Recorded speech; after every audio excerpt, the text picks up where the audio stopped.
नमस्कार साथियों, मैं महेश बिश्नोई आपका स्वागत करता हूं अपने YouTube चैनल पर। उम्मीद है कि आप स्वस्थ होंगे, अच्छे होंगे, खुशहाल होंगे।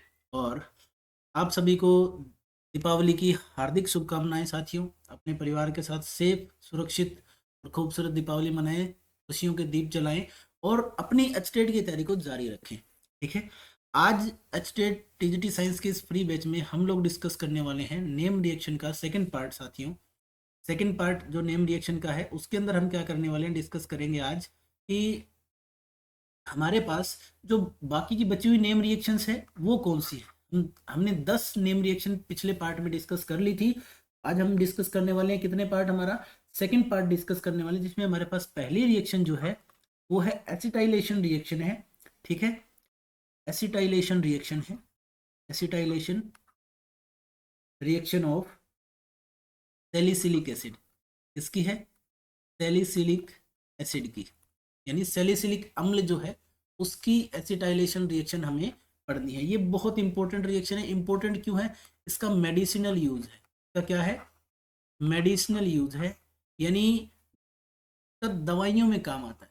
दवाई के रूप में, दवाई के लिए यूज की जा सकती है, काम आती है ये रिएक्शन। देखते हैं कैसे।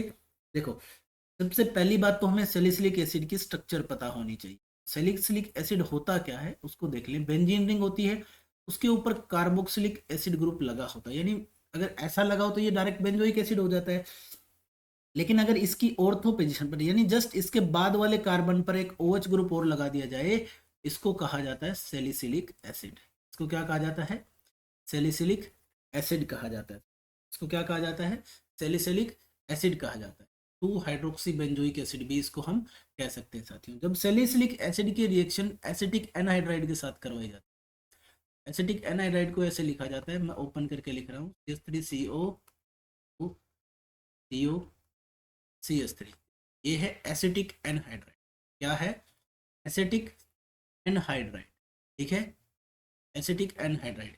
इस एसिटिक एनहाइड्राइड को ऐसे भी लिखा जाता है साथियों, बहुत सारी बुक में ऐसे भी दिया होता है, तो आपको कंफ्यूज नहीं होता। मैंने वो ओपन करके लिखा हो, तो उसको किसी एसिड की प्रेजेंस में, यानी H+ आयन की प्रेजेंस में जब हम इसके रिएक्शन करवाते हैं, एसिटाइल रिएक्शन, एसिटाइलेशन रिएक्शन, यानी फ्रीडल क्राफ्ट एसाइलेशन की तरह ही होती है।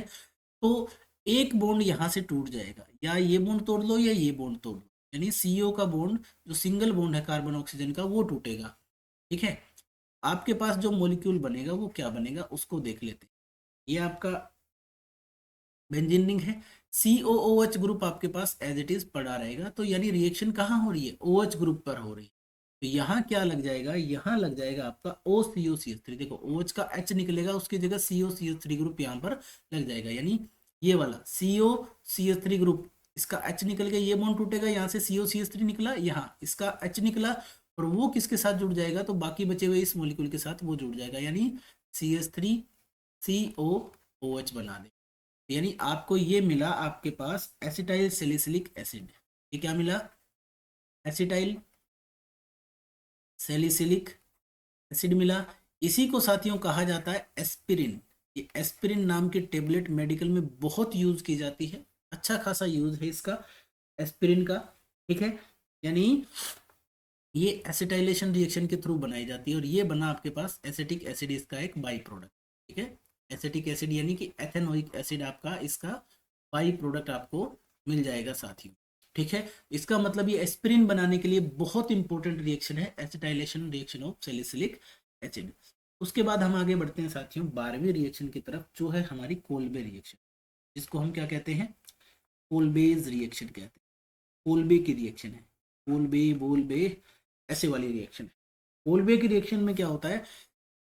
ये एक्चुअल में रिएक्शन होती है फिनोल की, यानी कि हमें किसकी रिएक्शन करवानी होती है? फिनोल की रिएक्शन करवानी होती है साथियों। फिनोल की रिएक्शन करवानी होती है किसके साथ? सोडियम हाइड्रोक्साइड के साथ, यानी एक स्ट्रॉन्ग बेस हमारे पास है।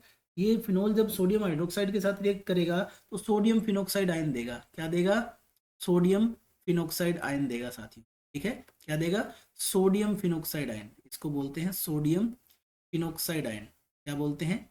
सोडियम फिनोक्साइड आयन बोलते हैं। ये है हमारा फिनोल। ठीक है, फिनोल जब किसके साथ रिएक्ट करेगा? NaOH के साथ रिएक्ट करेगा तो ये सोडियम फिनोक्साइड आयन देगा। अब जो सोडियम फिनोक्साइड आयन जो होता है, ये कार्बन डाइऑक्साइड के साथ एसिडिक मीडियम में रिएक्ट करता है। इसके साथ रिएक्ट करता है, कार्बन डाइऑक्साइड के साथ, किसमें, एसिडिक मीडियम में रिएक्ट करता है, ठीक है। तो और उससे क्या बनता है आपके पास, हाइड्रोक्सी बेंजोइक एसिड बनता है। उससे क्या बनता है, हाइड्रोक्सी बेंजोइक एसिड, यानी जो ऊपर वाली रिएक्शन का हमारे पास जो रिएक्टेंट था वो इसी से बनेगा, ठीक है। वो क्या बनेगा, इसी से बनेगा। अच्छा चलो मैं इस रिएक्शन के हिसाब से लिख देता हूँ कि कहाँ क्या आएगा, इसी के हिसाब से बना देंगे। यानी कि जो ऊपर हमने एस्टाइलेशन रिएक्शन की है जिससे हमने एस्पिरिन बनाया, उस वाला जो रिएक्टेंट है वो यहीं से मिल रहा है हमें, ठीक है। ये बनेगा OH और यहाँ COH, तो सेम चीज है बेटा, ऑर्थो पोजीशन पे दोनों एक दूसरे को। इसको हम बोलते हैं 2 हाइड्रोक्सी बेंजोइक एसिड। क्या बोलते हैं, 2 hydroxy benzoic acid, 2 hydroxy benzoic acid, 2 hydroxy benzoic acid कहते हैं। और इसी का नाम क्या होता है, सैलिसिलिक एसिड भी होता है, सैलिसिलिक एसिड भी होता है इसी का नाम। यानी इस रिएक्शन के, ऊपर वाली रिएक्शन के लिए हमें किसकी जरूरत पड़ेगी, इस रिएक्शन की जरूरत पड़ेगी। कोल्बे रिएक्शन से ये वाला रिएजेंट अभिकारक बनाया जा सकता है, ठीक है। तो ये हमारी थी कोल्बे रिएक्शन साथियों। इसके बाद हम बात करते हैं नेक्स्ट रिएक्शन की। हमारे पास रिएक्शन नंबर 13 जो है वो है राइमर टाइमन रिएक्शन। क्या है, राइमर टाइमन रिएक्शन, ठीक है। नाम अजीब अजीब है लेकिन याद रखने पड़ेंगे, कोई चारा नहीं है। राइमर टाइमन रिएक्शन बहुत इंपॉर्टेंट है, ठीक है। एचटेट के पॉइंट ऑफ व्यू से बहुत इंपॉर्टेंट है, कई बार पूछी जा चुकी है, तो हम इसके बारे में बात कर लेते हैं। जब भी हम फिनोल की रिएक्शन करवाते हैं, किसकी रिएक्शन करवाएंगे साथियों, फिनोल की रिएक्शन है। ये किसकी रिएक्शन है, फिनोल की रिएक्शन है। जब भी हम फिनोल की रिएक्शन करवाएंगे किसके साथ, CHCl3 के साथ, यानी क्लोरोफॉर्म के साथ। किसके साथ, CHCl3, यानी कि क्लोरोफॉर्म के साथ। किसकी प्रेजेंस में, एक्वस बेस NaOH की प्रेजेंस में, एक्वस NaOH की प्रेजेंस में जब हम ये रिएक्शन करवाएंगे तो हमारे पास एक इंटरमीडिएट बनेगा। क्या बनेगा, एक इंटरमीडिएट बनेगा जो कि इस टाइप का होगा कुछ। ऊपर O- Na+ बनेगा, क्योंकि जैसे ये फिनोल NaOH के साथ रिएक्ट करता है ये सोडियम फिनोक्साइड आयन बनाता है। यहाँ पर आपके पास बनेगा CHCl2, यहाँ पर आपके पास क्या बनेगा, CHCl2 बनेगा साथी। क्या बनेगा, CHCl2। इसको हम कहते हैं इंटरमीडिएट। कई बार क्या होता है कि एग्जाम्स में ये इंटरमीडिएट ही पूछ लिया जाता है कि ये इंटरमीडिएट कौन सी रिएक्शन में बन रहा है, ठीक है। ये इंटरमीडिएट कौन सी रिएक्शन में बन रहा है यही पूछ लिया जाता है। तो अब ये हमारे पास इंटरमीडिएट बना, जिसको हम फर्दर रिएक्शन करवा देते हैं किसके साथ, NaOH के साथ। जैसे ही इसको फर्दर बेस के साथ रिएक्शन करवाते हैं हमारे पास क्या बनता है साथियों, ऑर्थो पोजीशन पर CHO ग्रुप की एंट्री हो जाती है। किसकी ग्रुप की, किस कौन से ग्रुप की, एल्डिहाइड ग्रुप की एंट्री हो जाती है। और लास्ट स्टेप पे हम क्या करते हैं, इसमें H+ आयन यानी थोड़ा एसिड डाल देते हैं। आपको H+ आयन की जरूरत पड़ेगी क्योंकि ऊपर आपको वापस क्या बनाना है, O-Na+ से OH बनाना है। तो जब OH और CHO एक दूसरे के ऑर्थो पोजीशन पे होते हो तो इनको हम बोलते हैं सैलिसिल्डिहाइड, सैलिसिल एल्डिहाइड, सैलिसिल एल्डिहाइड इनको हम कहते हैं साथियों। बहुत ही इंपॉर्टेंट चीज है, आपको याद रखनी है, ठीक है। इस रिएक्शन का नाम है राइमर टाइमन रिएक्शन। उसके बाद नंबर 14 पे हमारे पास जो रिएक्शन आती है साथियों उसको हम कहते हैं विलियमसन सिंथेसिस। तो हम क्या कहते हैं, विलियमसन सिंथेसिस, विलियमसन सिंथेसिस कहते हैं, विलियमसन सिंथेसिस कहते हैं साथियों। तो हम क्या कहते हैं, विलियमसन सिंथेसिस कहते हैं। इथर्स के लिए होती है क्योंकि अनसिमेट्रिकल ईथर के बनाने का सबसे best method Williamson ether synthesis ही है साथियों। इससे क्या बनता है, ईथर बनता है। कौन से ईथर बनते हैं, अनसिमेट्रिकल ईथर। कैसे ईथर बनते हैं, अनसिमेट्रिकल ईथर्स बनते हैं साथियों। इससे क्या बनते हैं, अनसिमेट्रिकल ईथर बनते हैं साथियों इससे, ठीक है। अनसिमेट्रिकल ईथर हम इससे बना सकते हैं सॉरी। अब हम बात करते हैं कि बनते हैं कैसे हैं। देखो बनेंगे कैसे, हमारे पास कोई एक अल्काइल हैलाइड होगा, उसके रिएक्शन हम करवाएंगे किसके साथ, सोडियम अल्कोक्साइड आयन के साथ। किसके साथ करवाएंगे, सोडियम अल्कोक्साइड। ये क्या होता है, ये होता है सोडियम एल्कोक्साइड आयन। क्या होता है, सोडियम एल्कोक्साइड आयन होता है साथियों। इसके साथ जब हम इसकी रिएक्शन करवाएंगे तो हमें क्या मिलेगा, इसको हम डैश लगाते हैं ताकि दोनों अलग दिखाई दे। हमें एक मिलेगा ईथर। क्या मिलेगा, ईथर मिलेगा। साथ में क्या निकल जाएगा, सोडियम हैलाइड साथ में बाहर निकल जाएगा। इस रिएक्शन में होता क्या है, इस रिएक्शन में SN2 अटैक होता है। क्या होता है साथियों, substitution nucleophilic by molecular attack होता है, यानी SN2 अटैक होता है एल्कोक्साइड आयन का। SN2 attack of an alkoxide ion, attack of an alkoxide ion on the primary alkyl halide group, on the primary alkyl halide. ठीक है, जो primary alkyl halide हमने लिया उसके ऊपर SN2 अटैक होगा, किसका? एल्कोक्साइड आयन का होगा साथी। ठीक है, यानी कि अगर हम इसका एग्जांपल लेना चाहें वो ले सकते हैं, CH3 C CH3 CH3 O minus Na+, ये हमारा एक अल्कोक्साइड आयन है। ठीक है, और मैंने लिया CH3Br यहाँ पर ले लिया। चलिए, तो कैसे अटैक होगा? ये ऑक्सीजन का नेगेटिव चार्ज इधर अटैक करेगा इस कार्बन पे, ये वाला बॉन्ड चला जाएगा आगे, यानी ये इलेक्ट्रॉन आगे चले जाएंगे और ब्रोमाइड आयन बाहर निकल जाएगा। हमें क्या मिलेगा? CH3O, इधर भी CH3, यहाँ भी CH3 और यहाँ भी CH3, जैसा कि रिएक्टेंट में यानी अभिकारक में जैसा था वैसा ही उत्पाद में मिल जाएगा। प्लस में आपके पास क्या निकलेगा साथियों? NaBr निकल जाएगा, NaBr। अब इस रिएक्शन के लिए हमारे पास ये ईथर बना, हमें प्रोडक्ट में हमारे पास क्या बना? ईथर बना सर। अब इस रिएक्शन के बारे में कुछ खास बातें हैं, हमें उनको जान लेना है। इस रिएक्शन के बारे में कुछ खास बातें, वो क्या है कि बेटर रिजल्ट कब आते हैं? विलियमसन ईथर सिंथेसिस में बेटर रिजल्ट कब आते हैं, यानी बेटर रिजल्ट कब मिलेंगे आपको? बेटर रिजल्ट के लिए आपको कंडीशन याद रखनी। बेटर रिजल्ट तब मिलते हैं जब आपके पास अल्काइल हैलाइड क्या होगा? प्राइमरी होगा। क्या होगा? Alkyl halide is primary. वो प्राइमरी होना चाहिए। कैसा होना चाहिए? प्राइमरी होना चाहिए। प्राइमरी, सेकेंडरी, टर्सरी का मतलब क्या होता है बेटा? तो समझ लेते हैं कि जिस कार्बन के साथ आपका हेलोजन या जो भी फंक्शनल ग्रुप जुड़ा होता है उसके साथ कितने और कार्बन जुड़े हैं, यहाँ नंबर ऑफ कार्बन कितने हैं, उसके साथ कितने और कार्बन डायरेक्टली अटैच हैं, उसको बताते हैं कि प्राइमरी, सेकेंडरी, टर्सरी, उसके बेस पे क्लासिफाई। दोबारा सुन लो, मैं फिर से कह रहा हूँ कि हमें वो देखना कि जिस कार्बन के साथ आपका फंक्शनल ग्रुप डायरेक्टली अटैच है उस कार्बन के साथ कितने और कार्बन जुड़े हैं डायरेक्टली, वही उसको प्राइमरी, सेकेंडरी, टर्सरी में क्लासिफाई करेगा। जैसे मैं एग्जाम्पल के लिए कहता हूँ कि मेरे पास CH3CH2X है, तो ये प्राइमरी अल्काइल हैलाइड है। प्राइमरी क्यों है? जिस कार्बन के साथ मेरा हेलोजन डायरेक्टली अटैच है उसके साथ कितने कार्बन हो रहा है? एक ही कार्बन हो रहा है। ऐसे ही मैं लेता हूँ CH3CHX CH3, तो ये मेरा सेकेंडरी अल्काइल हैलाइड है, क्योंकि जिस कार्बन के साथ मेरा हेलोजन डायरेक्टली अटैच है, ये रहा हेलोजन, ये कार्बन है, इसके साथ दो कार्बन और डायरेक्टली अटैच है, तो इसका मतलब क्या हुआ? ये सेकेंडरी अल्काइल हैलाइड होगा। ऐसे ही अगर मेरे पास कोई एक कार्बन है जिसके साथ मेरा हेलोजन डायरेक्टली अटैच है और उसके साथ तीन और कार्बन, एक दो तीन है, तो ये टर्सरी अल्काइल हैलाइड। ठीक है, तो ये सेकेंडरी, प्राइमरी और टर्सरी का मैंने आपको समझा दिया। तो बेटर रिजल्ट कब मिलते हैं? जब अल्काइल हैलाइड कैसा हो?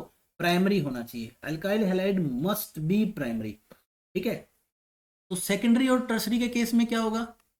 तो जब भी आपके पास सेकेंडरी और tertiary alkyl halide, in case of secondary and tertiary alkyl halide, tertiary alkyl halides elimination compete करती है, elimination reaction competes over substitution, competes over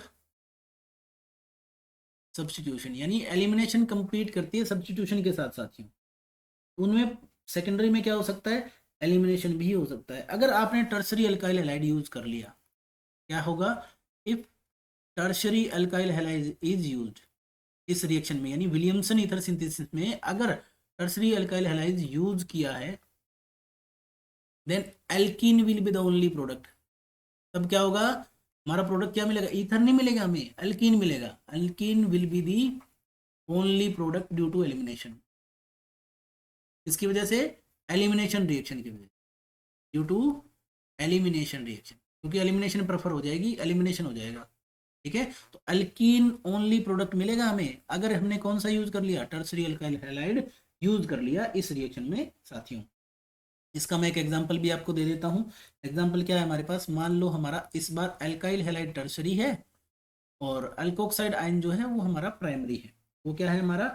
primary alkoxide halide ion है, Na+O-CH3, एक प्राइमरी अल्कोक्साइड आयन।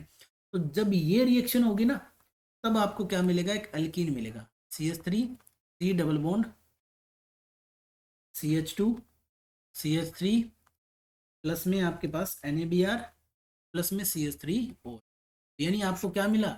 एल्कीन मिल गया इसके अंदर, यानी elimination prefer कर गया किसके बजाय, सब्स्टिट्यूशन के बजाय साथियों। तो इस रिएक्शन में आपको हमेशा याद रखना है कि जब भी आप विलियमसन ईथर सिंथेसिस का एग्जांपल देख रहे होते हैं तो आपको मस्ट इंश्योर कर देना है कि ईथर तभी मिलेगा जब आप अल्काइल हैलाइड के साथ लोगे, प्राइमरी लोगे साथियों। प्राइमरी 1 डिग्री अल्काइल हैलाइड ही जरूरी है। 15वीं रिएक्शन पे चलते हैं साथियों। 15th रिएक्शन जो है वो है हमारे पास रोजनमंड रिडक्शन। क्या है, रोजनमंड रिडक्शन रिएक्शन। रोजनमंड रिडक्शन रिएक्शन है साथियों। क्या है, रोजनमंड रिडक्शन रिएक्शन है। रोजनमंड रिडक्शन रिएक्शन में क्या होता है, हमारे पास एसिड क्लोराइड होते हैं, यानी असाइल क्लोराइड जो होते हैं उनको हम हाइड्रोजनेट करते हैं किसी कैटलिस्ट के ऊपर। ठीक है, जैसे कैटलिस्ट हो सकता है पैलेडियम या बेरियम सल्फेट की प्रेजेंस में हम करते हैं। जैसे हमारे पास क्या है, एसिड हैलाइड होते हैं। ठीक है, क्या होते हैं, एसिड क्लोराइड या फिर असाइल क्लोराइड इनको बोलते हैं। एक असाइल क्लोराइड है यानी असाइल हैलाइड है, उसको हम क्या करते हैं, हाइड्रोजनेट करते हैं। यानी जब भी आपको रिएक्शन में ये दिख जाए, ऊपर H2 है फिर PdBaSO4 दिख जाए, इसको रब कर लेते हैं एक बार ना फिर साफ। जब भी आपको ये असाइल क्लोराइड दिखे और साथ में H2 PdBaSO4 दिख जाए, पैलेडियम बेरियम सल्फेट, ठीक है, पैलेडियम किसके ऊपर है, बेरियम सल्फेट के ऊपर, जब भी ये दिख जाए तो इसका मतलब वो क्या है, रोजनमंड रिडक्शन रिएक्शन होता है। अब इसका नाम क्या है, बेंजोइल क्लोराइड। इसका नाम क्या है, बेंजोइल क्लोराइड है। ये क्या नाम है इसका, बेंजोइल क्लोराइड है साथियों। अब इससे प्रोडक्ट में क्या मिलने वाला है, प्रोडक्ट मिलेगा बेंजेल्डिहाइड। क्या प्रोडक्ट मिलने वाला है, यहाँ पर क्या हो जाएगा, CH2 ग्रुप आ जाएगा, बेंजेल्डिहाइड। बेंज एल्डिहाइड हमें मिल जाएगा साथियों।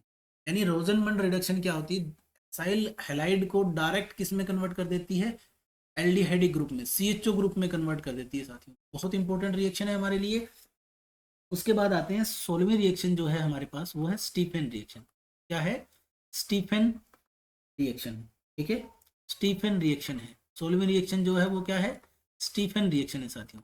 स्टीफन रिएक्शन में हम क्या करते हैं, हमारे पास नाइट्राइल्स होते हैं। इसका यूज किया जाता है स्टीफन रिएक्शन में, नाइट्राइल्स का यूज किया जाता है, यानी साइनाइड जो है आपके पास वो होते हैं, उनकी रिएक्शन हम करवाते हैं स्टेनस क्लोराइड के साथ। किसकी प्रेजेंस में, HCl की प्रेजेंस में। इसको हम क्या बोलते हैं, स्टेनस क्लोराइड। ठीक है, stannous chloride and HCl, nitrile या साइनाइड आप कह सकते हो। यानी नाइट्राइल्स की रिएक्शन है किसके साथ, स्टेनस क्लोराइड और HCl के साथ जब रिएक्शन करवाते हैं तो हमें क्या मिलता है, हमें मिलता है RCH डबल बॉन्ड NH। इसको हम कहते हैं इमीन। इसको हम क्या कहते हैं, इमाइन या इमीन बोलते हैं साथियों। ठीक है, जिसका हम अगर हाइड्रोलिसिस करवा दें, HCO प्लस यानी हाइड्रोलिसिस डाल दें, एसिड हाइड्रोलिसिस करवा दें तो हमें क्या मिलता है, एल्डिहाइड ग्रुप। यानी हमें क्या मिलेगा इसके अंदर, एल्डिहाइड एज ए प्रोडक्ट मिलेगा साथियों। ये क्या कहलाता है, हमारा इमाइन कहलाता है। क्या कहलाता है, RCH डबल बॉन्ड NH क्या कहलाता है, इमाइन कहलाता है, कोरिस्पॉन्डिंग इमाइन। ठीक है, इसके बाद जो नेक्स्ट हमारी बाइनेम रिएक्शन आती है साथियों, वो होती है इटार्ड रिएक्शन। वो क्या होती है, इटार्ड रिएक्शन है भाई, इटार्ड रिएक्शन। इस रिएक्शन को बहुत इंपॉर्टेंट माना गया है, इतना इतना कि एचटेट में पूछी जा चुकी है। ठीक है, इटार्ड रिएक्शन हम इसको कहते हैं। इटार्ड रिएक्शन में क्या होता है, हम टोलवीन की रिएक्शन करवाते हैं, यानी मिथाइल बेंजीन या फिर टोलवीन इसको हम कहते हैं। ठीक है, क्या है ये आपका, टोलवीन या फिर मिथाइल बेंजीन, दोनों में से कोई भी नाम आ जाए आपको यही लिखना है। ठीक है, टोलवीन या फिर मिथाइल बेंजीन की रिएक्शन है साथियों, इसके साथ क्रोमिल क्लोराइड के साथ होती है। किसके साथ होती है, क्रोमिल क्लोराइड के साथ होती है। CrO2 Cl2 जो होता है इसको बोलते हैं हम क्रोमिल क्लोराइड। ठीक है, या क्रोमाइल क्लोराइड भी कहा जाता है इसको। ठीक है, क्रोमाइल क्लोराइड या क्रोमिल क्लोराइड के साथ ये रिएक्शन होती है। किसकी प्रेजेंस में, एक नॉन पोलर सोलवेंट होता है कार्बन डाइसल्फाइड, उसकी प्रेजेंस में ये रिएक्शन होती है, कार्बन डाइसल्फाइड। यानी इसको हम क्या कहते हैं, carbon disulphide. Non polar nature का होता है। कैसा होता है, non polar solvent, non polar solvent है साथियों। ठीक है, कैसा है, नॉन पोलर सोलवेंट है, कार्बन डाइसल्फाइड। अब इसके अंदर हम क्या करते हैं, जैसे ही ये डालते हैं तो हमारे पास एक क्रोमियम का क्या बनता है, कॉम्प्लेक्स बनता है, यानी एक इंटरमीडिएट बनता है जिसको हम क्रोमियम कॉम्प्लेक्स भी कहते हैं। वो क्या बनता है, CHO आपके पास बनता है CrOH CrOH Cl2 और होल ट्वाइस इसका। ठीक है, ये हमारे पास एक क्या बनता है, क्रोमियम का कॉम्प्लेक्स बनता है। क्या बनता है? क्रोमियम का कॉम्प्लेक्स बनता है साथ ही। इस रिएक्शन में क्या बनता है? क्रोमियम का कॉम्प्लेक्स बनता है, जिसका हम एसिड हाइड्रोलिसिस जब भी करवा देते हैं, यानी H3O+ जब भी इसमें डाल देते हैं, तो हमें क्या मिल जाता है? बेंजल्डिहाइड एज ए प्रोडक्ट मिलता है। यानी आपका फाइनल प्रोडक्ट क्या होगा? बेंजल्डिहाइड ही मिलेगा। क्या मिलेगा? बेंजल्डिहाइड ही मिलेगा साथियों। क्या मिलेगा? बेंजल्डिहाइड ही आपको फाइनल प्रोडक्ट के रूप में मिलने वाला है। इसी रिएक्शन को कहते हैं इटार रिएक्शन। यानी टोल्यूइन या मिथाइल बेंजीन की किसके साथ रिएक्शन है? क्रोमाइल क्लोराइड के साथ, CrO2Cl2 के साथ कार्बन डाइसल्फाइड की प्रेजेंस में ये रिएक्शन होती है। क्रोमियम कॉम्प्लेक्स बनता है, जिसमें अगर हम एसिड हाइड्रोलिसिस करवा दें तो हमें बेंजल्डिहाइड लास्ट उत्पाद यानी आखिरी उत्पाद या लास्ट प्रोडक्ट हमें क्या मिलेगा? बेंजल्डिहाइड मिल जाएगा साथियों। उसके बाद आते हैं हम किस पे? 18वें नंबर की हमारी जो रिएक्शन है वो है गेटरमान कोच रिएक्शन। कौन सी रिएक्शन है? गेटरमान कोच रिएक्शन। इसको हम कहते हैं साथियों गेटरमान कोच रिएक्शन कहते हैं। ठीक है, गेटरमान कोच रिएक्शन यानी गटर में कोच वाली रिएक्शन। इस रिएक्शन में क्या होता है साथियों? हमारे पास ये बहुत ही सिंपल रिएक्शन है। ये बेंजीन रिंग की रिएक्शन है। बेंजीन को डायरेक्ट बेंजल्डिहाइड में कन्वर्ट करना है। इसको बेंजीन को डायरेक्ट किस में कन्वर्ट करना है साथियों? बेंज एल्डिहाइड में कन्वर्ट करना है। किस में कन्वर्ट करना है? बेंज एल्डिहाइड के अंदर। ठीक है, बेंजीन को डायरेक्ट बेंज एल्डिहाइड के अंदर कन्वर्ट करना है। इस रिएक्शन में किसके साथ रिएक्शन होती है? कार्बन मोनोऑक्साइड की HCl की प्रेजेंस में रिएक्शन होती है। साथ में आपके पास एक कैटलिस्ट होता है एनहाइड्रस AlCl3 या फिर CuCl भी आप ले सकते हैं साथियों। ठीक है, बेंजीन या फिर बेंजीन का कोई भी डेरिवेटिव जब ट्रीट करते हैं हम कार्बन मोनोऑक्साइड के साथ और हाइड्रोजन क्लोराइड जो गैस होती है उसके साथ, किसकी प्रेजेंस में? एनहाइड्रस एल्यूमिनियम क्लोराइड या फिर क्यूप्रस क्लोराइड। ये कौन सा है? CuCl क्यूप्रस क्लोराइड है साथियों। ठीक है, तो आपको प्रोडक्ट क्या मिलता है? बेंजल्डिहाइड या फिर सब्स्टिट्यूटेड बेंजल्डिहाइड मिल जाता है। ठीक है, इसको बोलते हैं गेटरमान रिएक्शन। इसके बाद आती है हमारे पास 19वीं रिएक्शन, जिसको हम बोलते हैं क्लेमेंशन रिडक्शन रिएक्शन। क्या बोलते हैं? क्लेमेंशन रिडक्शन रिएक्शन साथियों। ठीक है, नेक्स्ट जो रिएक्शन है 19वीं रिएक्शन, जिसको हम क्या कहते हैं? Clemmensen reduction reaction. यानी आपके पास कोई भी कार्बोनाइल ग्रुप होगा, एल्डिहाइड या कीटोन कुछ भी हो सकता है। यानी मैं कार्बोनाइल ग्रुप ही लिख रहा हूँ सिर्फ। ये एल्डिहाइड भी हो सकता है, कीटोन भी हो सकता है। यानी किसकी रिएक्शन है ये? कार्बोनाइल ग्रुप की। कार्बोनाइल ग्रुप कौन सा हो सकता है? एल्डिहाइड और कीटोन, दोनों में से कोई भी हो सकता है। यानी कार्बोनाइल ग्रुप की रिएक्शन है, किसके साथ है? जिंक अमेलगम के साथ है। किसके साथ है? जिंक अमेलगम के ही साथ है। HCl की प्रेजेंस में जब ये रिएक्शन होगी तो ये कार्बोनाइल ग्रुप किस में कन्वर्ट हो जाएगा? CH2 में, यानी अल्केन बनेगा। इस रिएक्शन का प्रोडक्ट हमें क्या मिलने वाला साथियों? अल्केन मिलेगा, साथ में वाटर मिल जाएगा। यानी अल्केन में कन्वर्ट करना है अगर किसको? कार्बोनाइल ग्रुप को। आपको किस में कन्वर्ट करना है? ZnHG डाल दो HCl की प्रेजेंस में, तो आपको प्रोडक्ट क्या मिलेगा? अल्केन मिलेगा साथियों। क्या प्रोडक्ट मिलेगा? अल्केन मिलेगा। ठीक है, ये एक टाइप की क्या है? रिडक्शन रिएक्शन है। ये क्या है? रिडक्शन रिएक्शन है, इसीलिए इसका नाम क्या है? क्लेमेंशन रिडक्शन रिएक्शन है। रिडक्शन रिएक्शन का मतलब जो भी आपका कार्बोनाइल ग्रुप होगा वो रिड्यूस हो जाएगा किसके अंदर? CH2 ग्रुप के अंदर। जिंक एमेलगम यूज कर लो HCl के साथ। फिर आती है हमारे पास 20वें नंबर की रिएक्शन, जिसको हम कहते हैं वोल्फ किस्नर रिडक्शन रिएक्शन। क्या कहते हैं साथियों? Wolff Kishner reduction reaction. क्या कहते हैं? Wolff Kishner reduction reaction. ये भी क्या है? ये भी आपके पास कार्बोनाइल ग्रुप की ही रिएक्शन है, जिसमें एल्डिहाइड भी हो सकता है और कीटोन भी हो सकता है। हम करते क्या है? हम कोई एक कार्बोनाइल ग्रुप लेते हैं साथियों। ठीक है, उसकी रिएक्शन हम करवाते हैं हाइड्रोजन के साथ। किसके साथ करवाते हैं? Hydrogen, NH2NH2। ठीक है, कार्बोनाइल ग्रुप जो है NH2NH2 हमारे पास क्या है? मैं यहाँ लिख देता हूँ साथियों। NH2NH2 का मतलब होता है हाइड्रोजन। ये क्या है? हाइड्रोजन है। इसका नाम क्या होता है? हाइड्रोजन होता है। तो इसमें से क्या निकलेगा? वाटर मॉलिक्यूल का लॉस हो जाएगा और कार्बोनाइल ग्रुप की जो न्यूक्लियोफिलिक एडिशन रिएक्शन है वो यहाँ पर होगी। जैसे ही वो रिएक्शन होगी हमारे पास क्या प्रोडक्ट मिलेगा? यहाँ हमें मिलेगा सबसे पहले एक NH2 ग्रुप, NH2 ग्रुप। ठीक है, यानी आपको एक हाइड्रोजन मिलेगा। क्या मिलेगा? हाइड्रोजन। जैसे ही आप इस हाइड्रोजन की रिएक्शन किसके साथ करवा दोगे? आप KOH के साथ, पोटेशियम हाइड्रोक्साइड या फिर इथाइलिन ग्लाइकोल के साथ, इथाइलिन ग्लाइकोल के साथ रिएक्शन करवा दोगे, ठीक है, और उसको हीट कर दोगे थोड़ा सा, क्या कर दोगे, थोड़ा सा हीट कर दोगे, तो ये वाला जो ग्रुप है ये भी किस में कन्वर्ट हो जाएगा, CH2 ग्रुप में कन्वर्ट हो जाएगा, और साथ में हमें इसमें क्या मिल जाएगी, नाइट्रोजन गैस बाहर निकल, इसमें नाइट्रोजन गैस बाहर निकल जाएगी, यानी इसमें भी आपको क्या मिलेगा, लास्ट में एल्केन ही मिलने वाला है, इसमें भी आपको क्या मिलने वाला है, एल्केन ही मिलने वाला है। ठीक है, ये जो इथाइलिन ग्लाइकोल है ये एज ए सोलवेंट यूज होता है साथियों इस रिएक्शन में। इथाइलिन ग्लाइकोल क्या होता है, एज ए सोलवेंट यूज होता है इस रिएक्शन के अंदर। ठीक है, तो इस रिएक्शन को हम कहते हैं वोल्फ किस्नर रिडक्शन रिएक्शन, जिसमें सबसे पहले हाइड्रोजन के साथ रिएक्शन करते हैं, न्यूक्लियोफिलिक एडिशन रिएक्शन होती है, उसके बाद KOH के साथ हाई बॉइलिंग सोलवेंट जैसे कि इथाइलिन ग्लाइकोल जो है उसको हीट करके हम रिएक्शन करते हैं तो एल्केन में कन्वर्ट हो जाता है साथियों। ठीक है, इसके बाद जो है हमारे पास रिएक्शन नंबर 21 आती है। काफी इंपॉर्टेंट रिएक्शन है साथियों, इंपॉर्टेंट है भाई, बहुत इंपॉर्टेंट है।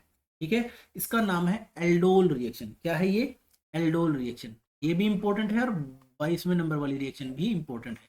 ये क्या है, एल्डोल रिएक्शन। एल्डोल रिएक्शन की खास बात क्या है बेटा, इसके अंदर ऐसे एल्डिहाइड या कीटोन होते हैं, ऐसे एल्डिहाइड और कीटोन होते हैं, ऐसे एल्डिहाइड और कीटोन होते हैं जिनके पास अल्फा हाइड्रोजन्स होते हैं। क्या होते हैं, अल्फा हाइड्रोजन होते हैं, अल्फा हाइड्रोजन कंटेनिंग एल्डिहाइड या कीटोन इस रिएक्शन को देते हैं साथियों। ठीक है, किसकी प्रेजेंस में, इन प्रेजेंस ऑफ बेस, या फिर आप कह सकते हो अल्काली, यानी बेस की प्रेजेंस में ये रिएक्शन होगी। और कैसा बेस होना चाहिए आपके पास, ये डाइल्यूट बेस होगा, डाइल्यूट बेस की प्रेजेंस में ये रिएक्शन होगी।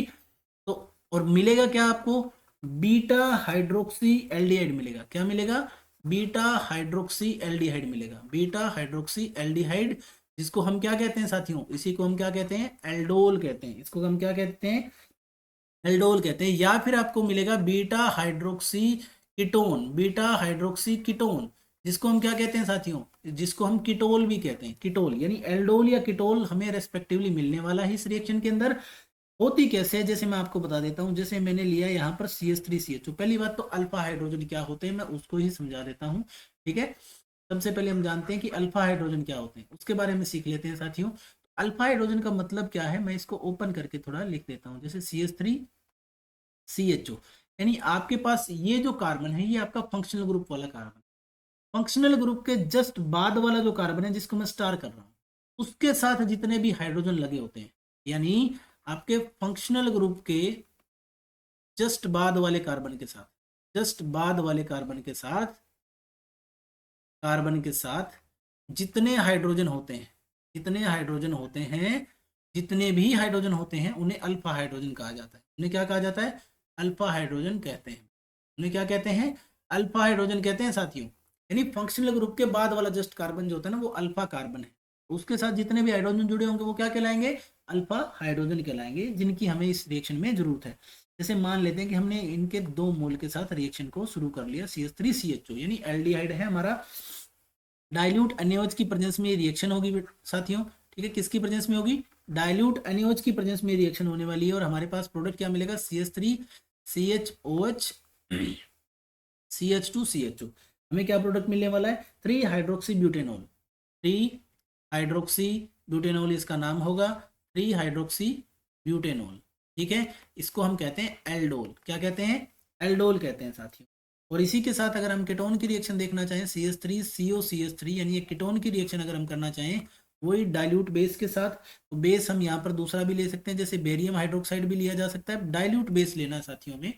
ठीक है, तो अब हमारे पास क्या मिलेगा, हमें एक कीटोन मिलेगा, हमें क्या मिलेगा, एक कीटोन मिलेगा, CH3 इधर OH, फिर CH2CHO आपको CH2CO CH3 मिल जाएगा, सॉरी। ठीक है, थोड़ा सा मैं इसको इरेज कर देता हूँ, CHO गलती से मैंने लिख दिया एल्डिहाइड वाला फ्लो में। ठीक है, कीटोन है तो CH2CO CH3 आपको यहाँ पर मिल जाएगा साथियों। ठीक है, तो ये क्या है आपका, ये आपका 4 हाइड्रोक्सी 4 मिथाइल पेंटेन 2 ओन है।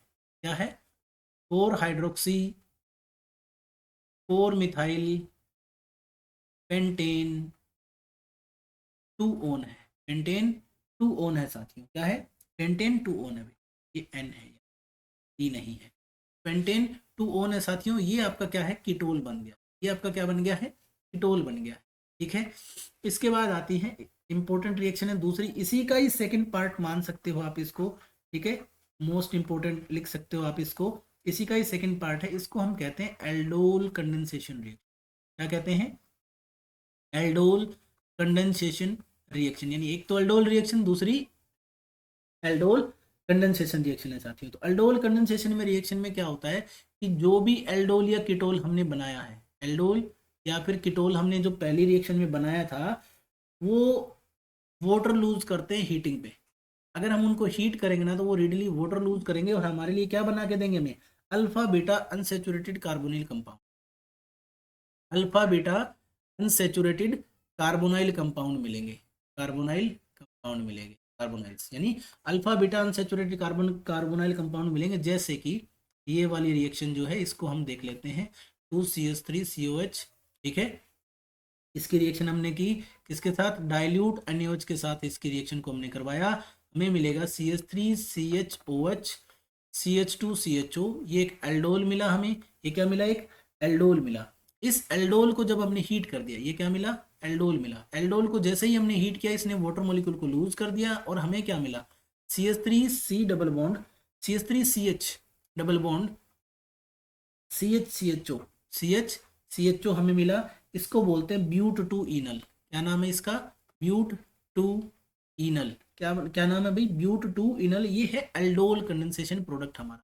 क्या है? एल्डोल कंडेंसेशन प्रोडक्ट है साथियों। एल्डोल कंडेंसेशन क्या है?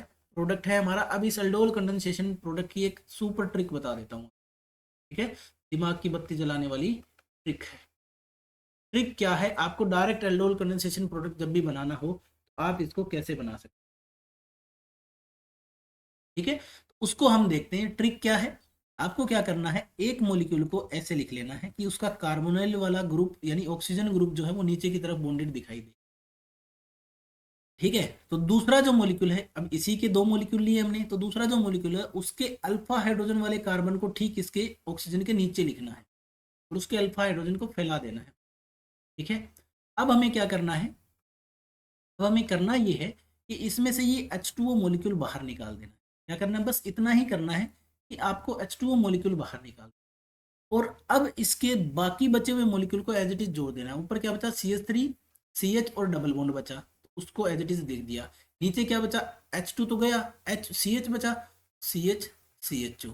मेरे हिसाब से आपको समझ में आ गया कि ये और ये दोनों प्रोडक्ट क्या है? सेम है। ब्यूट टू इनल आपका बन गया। यानी ये आपका एल्डोल कंडेंसेशन प्रोडक्ट है। छोटी सी ट्रिक है, बिल्कुल इजीली हो जाता है साथियों, ठीक है। इसके बाद आता है हमारे पास नेक्स्ट जो रिएक्शन है नंबर 23, रिएक्शन नंबर 23। ये है क्रॉस एल्डोल कंडेंसेशन। क्या है?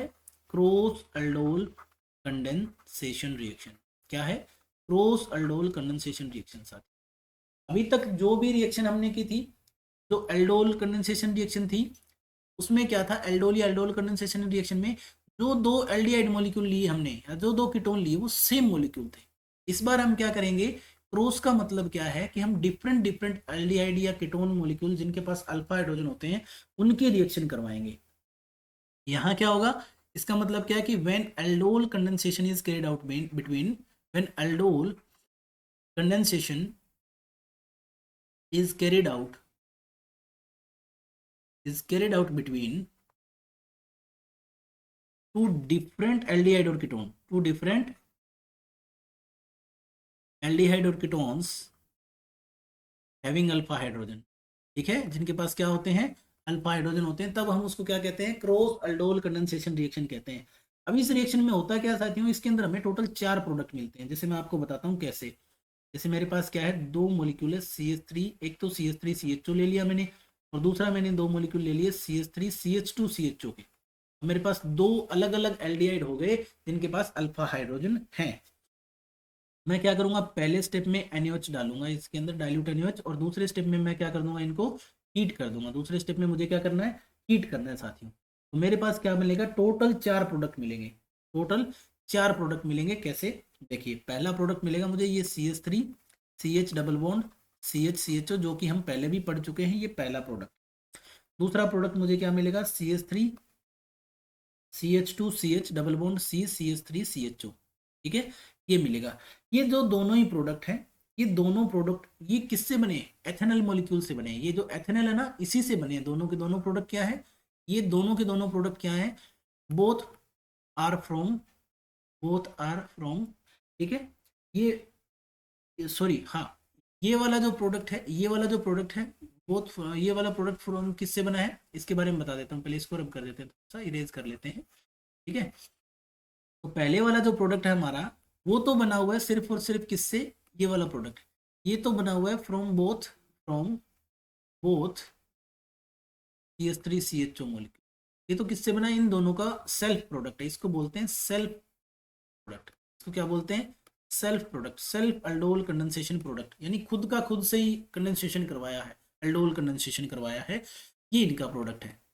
ये बना है फ्रॉम बोथ, जो दूसरा मॉलिक्यूल हमारा, फ्रॉम बोथ CH3CH2CHO से। ये भी क्या है? सेल्फ प्रोडक्ट है। ये भी क्या है साथियों? सेल्फ प्रोडक्ट है, ठीक है। खुद से खुद का अल्डोल कंडेंसेशन हमने करवा लिया है। इनके साथ हमें दो प्रोडक्ट और मिलते हैं, वो कौन से हैं? वो है CH3CH डबल बॉन्ड CCH3CHO, एक तो ये मिलेगा। दूसरा कौन सा मिलेगा हमें? CH3CH2CH डबल बॉन्ड CHCHO, ठीक है। ये दोनों क्या है? ये दोनों कहाँ से मिले हमें? ये जो दोनों है, ये कहाँ से मिले?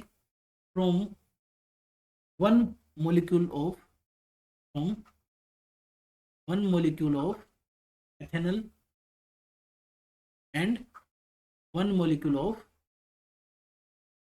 प्रोपेनॉल। किससे मिले हैं? एथेनॉल और प्रोपेनॉल के मोलिक्यूल से मिले। इनको हम कहते हैं क्रॉस एल्डोल प्रोडक्ट। क्या कहते हैं? क्रॉस एल्डोल प्रोडक्ट कहते हैं सर। इनको हम क्या कहते हैं? Cross aldol product. बनेंगे सेम तरीके से। बनेंगे कैसे? बनेंगे सेम तरीके से। जैसे हम क्या कहते हैं, पहले सेल्फ प्रोडक्ट बनाते हैं। इसको रब करके लिख देता हूँ, मैं बना के दिखाता हूँ कि कैसे हम सेल्फ प्रोडक्ट इनके बनाएंगे। सबसे पहले हम बनाते हैं self product, self aldol product. क्या बनाएंगे? सेल्फ अल्डोल प्रोडक्ट बना देंगे सर। कैसे बनाएंगे देखो, पहला प्रोडक्ट कैसे बनेगा। तो मैं पहले दोनों मॉलिक्यूल ये वाले लूंगा, CH3CHO वाले, ठीक है।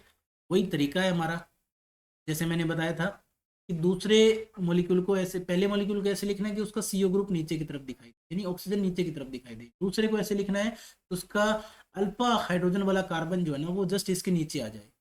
यहाँ से हमें क्या करना है? H2O को बाहर निकाल, H2O को जैसे ही बाहर निकाला, बाकी जो बचा उसको एज इट इज जोड़ दो, ठीक है। ये बन गया हमारा पहला सेल्फ प्रोडक्ट। दूसरा self, sorry sorry, very sorry, ठीक है। दूसरा जो सेल्फ प्रोडक्ट है, सेकंड सेल्फ प्रोडक्ट कैसे बनेगा? हमारे पास दूसरा मॉलिक्यूल भी तो है, CH3CH2CHO। इसको भी एक बार मैंने ऐसे लिख लिया। अब इसका अल्फा हाइड्रोजन वाला कार्बन मैं ऐसे लिखता हूं, तो उसके नीचे क्या है? दूसरा, फिर CH3 इधर है, CHO इधर है। ये अल्फा हाइड्रोजन वाला कार्बन है, तो इसी को इसके नीचे रखना है। इसको मत रख लेना, ये वाला रखना है। इसकी बात कर रहा हूं, इसको रखना है इसके नीचे। यहां से वाटर मॉलिक्यूल बाहर निकाल दिया। जैसे ही आपने वाटर मॉलिक्यूल बाहर निकाला, ऊपर क्या था? CH3, CH2 और CH, और उसके साथ क्या था? Double bond. इधर क्या बचा? सिर्फ कार्बन। इसका एक बॉन्ड CH3 के साथ है और दूसरा बॉन्ड CHO के साथ है। तो ये आपके हो गए दोनों सेल्फ प्रोडक्ट। ये क्या है? दोनों सेल्फ प्रोडक्ट। अब हम बनाते हैं साथियों क्रॉस प्रोडक्ट। क्या बनाते हैं? क्रॉस प्रोडक्ट बनाएंगे। क्रॉस प्रोडक्ट में पहला क्रॉस प्रोडक्ट कैसे बनेगा? पहले हम क्या करते हैं, इसी मॉलिक्यूल, छोटे वाले मॉलिक्यूल को ऊपर रख लेते हैं।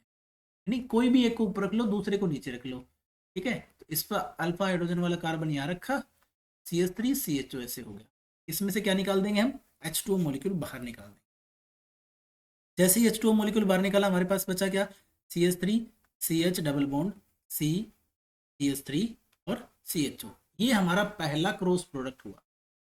दूसरा क्रॉस प्रोडक्ट कैसे बनेगा देखो, इस बार इस मॉलिक्यूल को ऊपर ले लेंगे, इसको नीचे ले लेंगे। यानी ऊपर किसको लिखेंगे? CH3CH2CHO, ठीक है। नीचे किसको लिखेंगे? CH3CHO को। यहां से हम क्या निकाल देंगे? H2O को बाहर निकाल देंगे साथियों। बाकी जो बचा उसको एज इट इज जोड़ देंगे। तो ऊपर क्या बचा? CH3CH2CH double bond CHCHO। तो ये दोनों तो हमारे हैं क्रॉस प्रोडक्ट, ठीक है। ये दोनों तो क्रॉस से बने हैं, और ये दोनों हैं हमारे सेल्फ प्रोडक्ट। ठीक है, ये दोनों क्या है, हमारे सेल्फ प्रोडक्ट है साथियों। इसके बाद हम आगे बढ़ते हैं, जो रिएक्शन है हमारे पास, रिएक्शन नंबर 24, ये भी इंपॉर्टेंट है साथियों, अच्छी खासी इंपॉर्टेंट रिएक्शन है, आती है एग्जाम में। इसके बारे में बात कर लेते हैं। ये रिएक्शन, इसका नाम क्या है, इसका नाम है केनी-ज़ेरो रिएक्शन। क्या नाम है, केनी-ज़ेरो रिएक्शन। क्या नाम है भाई, केनी-ज़ेरो रिएक्शन इसका नाम है। ये रिएक्शन क्या है, किसके बारे में है, कैसे होती है, देखो, ऐसे एल्डिहाइड या कीटोन जिनके पास अल्फा हाइड्रोजन नहीं होते, जिनके पास क्या नहीं होते, अल्फा हाइड्रोजन नहीं होते, यानी कि aldehydes which do not have alpha hydrogen, which do not have alpha hydrogen, जिनके पास अल्फा हाइड्रोजन नहीं होते, वो वाले ये रिएक्शन देते हैं, undergo self oxidation and reduction reaction. उनका खुद का ही ऑक्सीडेशन, खुद का ही रिडक्शन हो जाता है।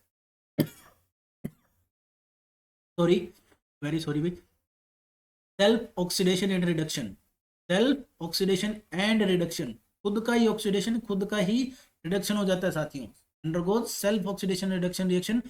इसका मतलब क्या होता है, जिस भी रिएक्शन का, जिस भी कोई ऐसी रिएक्शन जिसके अंदर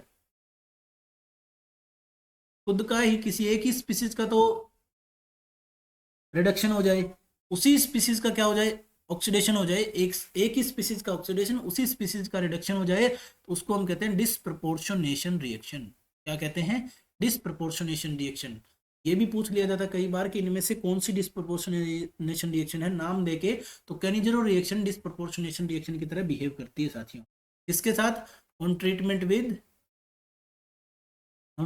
with strong alkali, strong alkali यानी स्ट्रॉन्ग बेस चाहिए होगा आपको, कंसंट्रेटेड बेस चाहिए होगा साथियों, कंसंट्रेटेड बेस चाहिए होगा। इसमें एक मॉलिक्यूल जो होता है वो तो रिड्यूस हो जाता है अल्कोहल के अंदर, दूसरा ऑक्सीडाइज हो जाता है किसके अंदर, कार्बोक्सिलिक एसिड सोल्ट के अंदर। ठीक है, तो हमारे पास जैसे एग्जांपल के लिए मैं इस रिएक्शन को लिखता हूँ कि हमारे पास ये वाली रिएक्शन है, इसमें दोनों हाइड्रोजन है यहाँ, HCl, यानी फॉर्मल्डिहाइड की रिएक्शन है ये, इसको हम क्या कहते हैं, फॉर्मल्डिहाइड। मैं इस फॉर्मल्डिहाइड के दो मॉलिक्यूल ले लेता हूँ सर, क्या ले लेता हूँ, फॉर्मल्डिहाइड के दो मॉलिक्यूल लेता हूँ, क्योंकि इनके पास अल्फा हाइड्रोजन होते ही नहीं फॉर्मल्डिहाइड में, और मैं इसकी रिएक्शन किसके साथ करवा रहा हूँ, कंसंट्रेटेड अल्काली, NaOH या KOH दोनों ही ले सकते हो। एक तो हमारा अल्कोहल में रिड्यूस हो जाएगा, ये तो रिडक्शन प्रोडक्ट है, ये क्या है, रिडक्शन प्रोडक्ट अल्कोहल वाला। एक हो जाएगा दूसरा मॉलिक्यूल जो है वो हमारा इसके अंदर कार्बोक्सिलिक एसिड के सोल्ट के अंदर कन्वर्ट हो जाएगा, इसके अंदर कार्बोक्सिलिक एसिड सोल्ट के अंदर, जो आप यहाँ पर बेस ले रहे हो, जैसे NaOH लिया तो Na+ आ जाएगा, ठीक है, ये carboxylic acid salt, carboxylic acid salt जो है उसमें कन्वर्ट हो जाएगा, ये हमारा क्या है, ऑक्सीडेशन प्रोडक्ट, ऑक्सीडेशन प्रोडक्ट जो है वो ये रहेगा इस रिएक्शन का। ठीक है, अगर यहाँ KOH लिया होता साथियों तो यहाँ K+ आ जाता, बस इतना ही फर्क होता। जैसे मैं एक और एग्जांपल इस रिएक्शन का ले सकता हूँ, वो एग्जांपल क्या है, उसको हम ले लेते हैं कि बेंजल्डिहाइड जो होता है CHO ग्रुप, दो मॉलिक्यूल इसके ले लेते हैं, बेंजल्डिहाइड में भी कोई अल्फा हाइड्रोजन नहीं होता, हम कंसंट्रेटेड NaOH यहाँ ले लेंगे, हमारे पास बनेगा क्या, एक तो हमारे पास बनेगा CH2OH आ जाएगा यहाँ पर, यानी ये किस में कन्वर्ट हो गया, CHO ग्रुप, ये तो CH2OH यानी अल्कोहल में, यानी बेंजिल अल्कोहल जिसको हम बोलते हैं, बेंजिल अल्कोहल में कन्वर्ट हो गया, और दूसरा हमारा किस में कन्वर्ट हो जाएगा, कार्बोक्सिलिक एसिड सोल्ट ऑफ, ठीक है, तो कार्बोक्सिलिक एसिड सोल्ट में, यानी सोडियम बेंजोएट इसको हम कह सकते हैं, सोडियम बेंजोएट में कन्वर्ट हो जाएगा। ये एसिड का साल्ट, ये रिडक्शन वाला प्रोडक्ट, ये ऑक्सीडेशन वाला प्रोडक्ट साथियों। क्या इतनी बात आपको समझ में आई भी, आगे बढ़ते हैं साथियों हमारे, ठीक है। अब जो रिएक्शन है हमारे पास वो है रिएक्शन नंबर 25, उसे हम कहते हैं कोलबे रिएक्शन। क्या कहते हैं, कोलबेज रिएक्शन कहते हैं साथियों। कोलबे रिएक्शन में क्या होता है, एक्वस सॉल्यूशन लेते हैं हम सोडियम या potassium salt of carboxylic acid का, क्या लेते हैं, एक्वस सॉल्यूशन ऑफ सोडियम और potassium salt of carboxylic acid का, ये है हमारा सोडियम सोल्ट, इसका कार्बोक्सिलिक एसिड का, ठीक है, कार्बोक्सिलिक एसिड का सोडियम सोल्ट लेते हैं साथियों, उसकी रिएक्शन हम किसके साथ करवाते हैं, इसके एक्वस सॉल्यूशन है, ठीक है, इसका हम क्या करवा देते हैं, इलेक्ट्रोलिसिस करवा देते हैं, क्या करवा देते हैं, इलेक्ट्रोलिसिस, इलेक्ट्रोलिसिस, ये +1 क्लास की रिएक्शन है साथियों, इलेक्ट्रोलिसिस करवा लेते हैं तो इससे हमें क्या मिलता है, एल्केन मिलता है। क्या मिलता है, एल्केन मिलता है। ठीक है, क्या मिलेगा, एल्केन मिलेगा साथियों। इससे हमें क्या मिलेगा, एल्केन मिलेगा। और एल्केन की खासियत क्या होगी, उसके अंदर even number of carbon atom होंगे। Even number of carbon atom containing alkane ही आपको इस रिएक्शन से मिलने वाला है साथियों। साथ में आपको क्या मिलेगा, बाई प्रोडक्ट के रूप में CO2 गैस बाहर निकलेगी, प्लस में हाइड्रोजन भी निकलने वाला है। ठीक है, तो इससे हमें क्या मिलेगा, even number of carbon atom वाले एल्केन मिलने वाला है साथ। उसके बाद आती है हमारे पास रिएक्शन नंबर 26, उसको हम बोलते हैं Hell Volhard Zelinsky reaction. Hell Volhard Zelinsky reaction, Zelinsky reaction, या फिर इसको नाम दिया जाता है HVZ रिएक्शन भी कहा जाता है। क्या कहा जाता है, HVZ रिएक्शन भी इसको कहा जाता है साथियों, हेल वोल्हार्ड जेलेंस्की रिएक्शन। ये रिएक्शन ऐसे कार्बोक्सिलिक एसिड की होती है जिनके पास अल्फा हाइड्रोजन होते हैं। ठीक है, यानी alpha hydrogen containing carboxylic acid होने चाहिए, कंटेनिंग कार्बोक्सिलिक एसिड। ये अल्फा हाइड्रोजन तो हाथ धो के पीछे पड़े हुए हैं, alpha hydrogen containing carboxylic acid ये रिएक्शन देंगे। ठीक है, ऐसे एसिड हमें चाहिए जो alpha hydrogen containing carboxylic acid हो। जैसे मान लेते हैं कि हमारे पास ये है RCH2COOH, तो ये अल्फा कार्बन है, इसके साथ वाले ये जो हाइड्रोजन है ये अल्फा हाइड्रोजन हो गए साथियों। इसकी रिएक्शन किसके साथ होती है, हेलोजन के साथ रिएक्शन करता है, लेकिन रेड फॉस्फोरस की प्रेजेंस में होती है। किसकी प्रेजेंस में होती है, रेड फॉस्फोरस की प्रेजेंस में। और फिर इसका क्या करवा देते हैं हम, हाइड्रोलिसिस करवा देते हैं।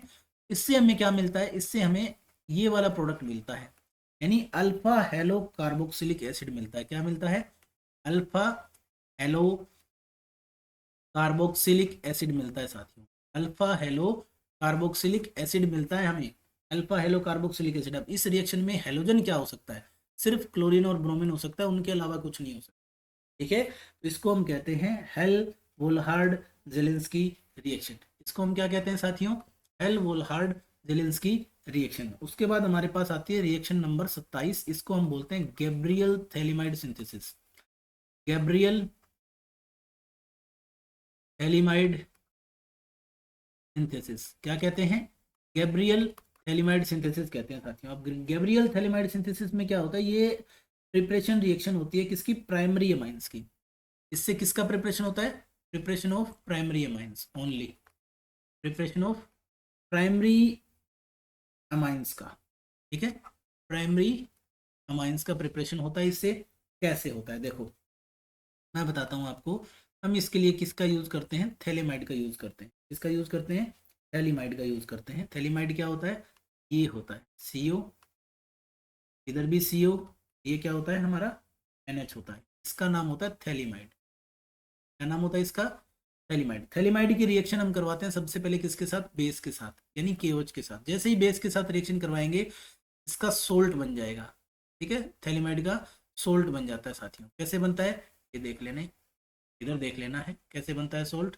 ये N-K+, ऐसे आपके पास क्या बन जाएगा, सोल्ट बन जाएगा, जिसकी हम रिएक्शन किसके साथ करवा देते हैं, अल्काइल हैलाइड के साथ रिएक्शन करवा देते हैं। तो जैसे ही अल्काइल हैलाइड के साथ रिएक्शन करवा देते हैं तो ये एन अल्काइल थैलिमाइड बन जाता है। क्या बन जाता है, एन अल्काइल थैलिमाइड, यानी NR बन जाता है। ये इसको हम एन अल्काइल थैलिमाइड बोलते हैं। क्या बोलते हैं, एन अल्काइल थैलिमाइड। क्या बोलते हैं साथियों, एन अल्काइल थैलिमाइड हम इसको कहते हैं। अब जो एन अल्काइल थैलिमाइड होता है इसकी रिएक्शन हम करवाते हैं किसके साथ, NaOH, जो कि एक्वस NaOH में इसको डाल देते हैं। जैसे ही एक्वस NaOH में इसको डाल देते हैं, यानी अल्कलाइन हाइड्रोलिसिस अगर हम इसका करवा देते हैं तो ये किस में टूट जाता है, ये प्राइमरी अमाइंस और कोरेस्पोंडिंग सॉल्ट में टूट जाता है, COO-Na+, और ये भी COO-Na+, और साथ में आपको क्या मिल जाता है साथियों, RNH2, यानी प्राइमरी अमाइन मिल जाता है आपको। क्या मिल जाता है, प्राइमरी अमाइन मिल जाता है। अब इस रिएक्शन की खास बात क्या है साथियों, इसके बारे में कुछ खास बात है वो जान लो। वो खास बात क्या है कि प्राइमरी अमाइन तो बना सकते हैं लेकिन एरोमेटिक प्राइमरी अमाइन नहीं बना सकते। Aromatic primary amines, aromatic primary amines can't be prepared by this method, prepared by this reaction। यानी प्राइमरी एरोमेटिक अमाइन जो है वो इस रिएक्शन से या इस मेथड से नहीं बना सकते। ऐसा क्यों, इसका रीजन क्या है साथियों, ये देख लो। बिकॉज जो अराइल हैलाइड होता है, because the aryl halide do not react with aryl halide do not undergo, आप ये कह सकते हो डू नॉट अंडरगो, हमें पता है कि अराइल हैलाइड क्या नहीं देते, न्यूक्लियोफिलिक सब्स्टिट्यूशन नहीं देते। Do not undergo, do not undergo nucleophilic substitution reaction, क्या नहीं देते, न्यूक्लियोफिलिक सब्स्टिट्यूशन रिएक्शन नहीं देते विद द एनायन फॉर्म्ड, ठीक है, किसके साथ, with the anion formed by phthalimide, ठीक है, बाय थैलिमाइड। तो थैलिमाइड ने एनायन बनाया था, देखो यहाँ पर इस स्टेप में ये जो एनायन बनाया था थैलिमाइड ने, इसके साथ अराइल हैलाइड लेते अगर, तो प्राइमरी एरोमेटिक अमाइंस अगर हमें बनाने होते तो यहाँ अराइल हैलाइड लेना पड़ता, तभी तो ArNH2 बनता वहां पर। तो अराइल हैलाइड इसके साथ सब न्यूक्लियोफिलिक सब्स्टिट्यूशन रिएक्शन ही नहीं देते हैं, इस वजह से इस मेथड से हम एरोमेटिक प्राइमरी अमाइन नहीं बना सकते हैं साथियों, ठीक है, इसी वजह से एरोमेटिक प्राइमरी अमाइन हम नहीं बना सकते हैं इस मेथड से। नेक्स्ट जो है हम चलते हैं साथियों, रिएक्शन नंबर 28 जो है हमारे पास, रिएक्शन नंबर 28 क्या है हमारे पास, Hofmann bromamide degradation reaction. Hofmann bromamide, bromamide क्या लिख दिया, होफमैन ब्रोमेमाइड, ब्रोमेमाइड है, ठीक है, Hofmann bromamide, Hofmann bromamide degradation reaction क्या है, होफमैन ब्रोमेमाइड डिग्रेडेशन रिएक्शन है, ठीक है, होफमैन ब्रोमेमाइड डिग्रेडेशन रिएक्शन जो है उसकी हम बात करते हैं साथियों। इंपॉर्टेंट रिएक्शन है, इस रिएक्शन की खास बात क्या है, इसमें 1 कार्बन एटम लेस प्रोड्यूस्ड, जो आपके पास अमाइन बनेगा उसमें 1 कार्बन एटम कम होगा, यानी अगर आपको चेन की लेंथ को शॉर्ट करना है, इसके लिए यूज कर सकते हैं शॉर्टनिंग ऑफ चेन लेंथ। तो कार्बन चेन की लेंथ को अगर आप छोटा करना चाहते हो तो आप इस रिएक्शन का यूज कर सकते हो साथियों। देखो इस रिएक्शन में होता क्या है, हमें एक अमाइड लेना होता है, क्या लेना होता है, अमाइड लेना होता है, ये क्या है, एक अल्काइल अमाइड है। अमाइड की रिएक्शन किसके साथ करवाते हैं हम, ब्रोमीन के साथ करवाते हैं, किसकी प्रेजेंस में, स्ट्रॉन्ग बेस यानी NaOH की प्रेजेंस में या फिर KOH की प्रेजेंस में करवा सकते हैं। इससे क्या बनता है, हमारे पास अमाइन बनता है, प्राइमरी अमाइन बनता है, ठीक है, साथ में Na2CO3 निकलता है साथियों, इसके साथ यहाँ पर इसमें H2O भी निकलता है और 2NaBr भी निकलता है, 2NaBr प्लस में आपके साथ 2H2O इसमें बाहर निकलता है, यानी आप इससे क्या बना सकते हो, प्राइमरी अमाइन बना सकते हो साथियों, इससे क्या बना सकते हो, प्राइमरी अमाइन बना सकते हो। इस डिग्रेडेशन में क्या होता है, माइग्रेशन होता है एक अल्काइल या अराइल ग्रुप का, यानी इसमें क्या होता है, माइग्रेशन होता है, माइग्रेशन ऑफ अल्काइल और अराइल ग्रुप, अल्काइल ग्रुप का या फिर किसका, अराइल ग्रुप का माइग्रेशन होता है साथियों, ठीक है, कहां से, कार्बोनिल कार्बन ऑफ अमाइड से नाइट्रोजन तक, कहां से, from carbonyl carbon to amide, ठीक है, carbonyl carbon to nitrogen atom to the carbonyl carbon of amide to the nitrogen atom, ऐसा लिखना भाई, कर दी मैंने, ठीक है, कार्बोनिल कार्बन, ठीक है, किसकी तरफ, carbonyl carbon of the amide, carbonyl carbon of the amide to carbonyl carbon of the amide to the nitrogen atom तक, ठीक है, वहां तक इसका क्या होता है, माइग्रेशन होता है अल्काइल ग्रुप का ही या अराइल ग्रुप का। इसलिए जो अमाइड जो फॉर्म होते हैं उनमें एक कार्बन एटम, जो अमाइन फॉर्म होते हैं उनमें एक कार्बन एटम क्या होता है, लेस होता है साथियों, ठीक है।